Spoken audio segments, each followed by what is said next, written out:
Good morning everybody, and this is your Dow Jones setups for today. So between the Dow, DAX and the S&P 500, this one is a little bit stuck. So if you look at the oscillators here, sort of kind of grouped to the downside, whereas the the S&P and the DAX was rocketed up yesterday. So we still have a break below the moving averages here.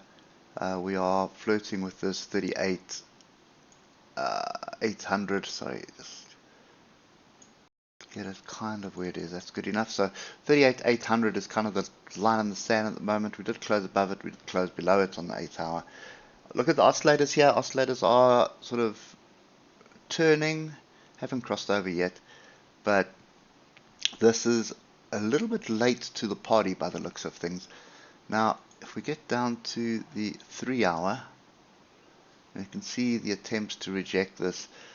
Look at the oscillators. Now this is all bearish setup at the moment, but I'm very, very skeptical of any bearish setup at the moment. Not after what I've seen happen yesterday with the S&P and the DAX.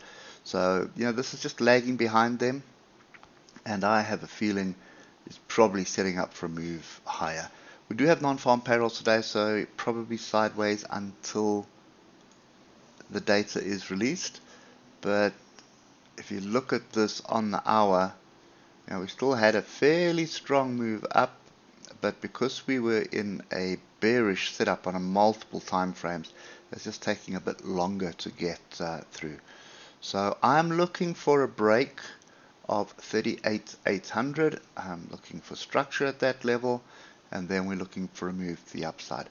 I don't think I want to be trading this before non-farm payrolls, so I would wait for non-farm payrolls to see what transpires.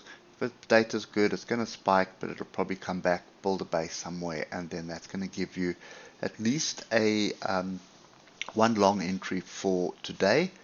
And I wouldn't hold it over the weekend either. Just looking left, I would want to get out of it over the weekend and look at it again on Monday.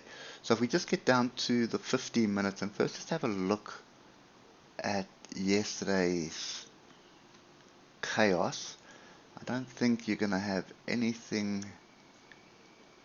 38,526, and if we just head left,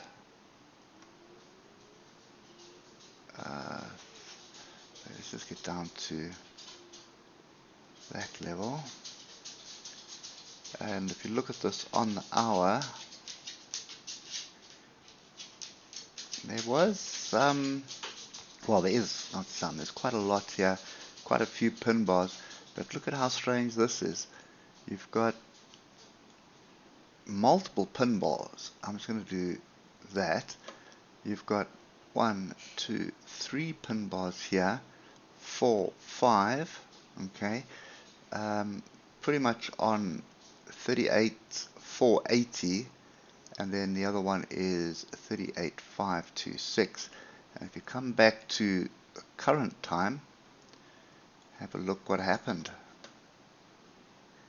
38,526 was the opportunity. So hindsight being a perfect science, there was strong support to the left.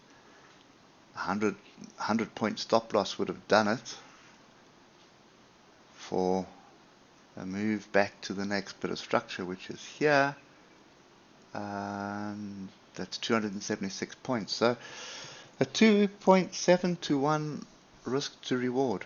Fairly decent trade, to be honest.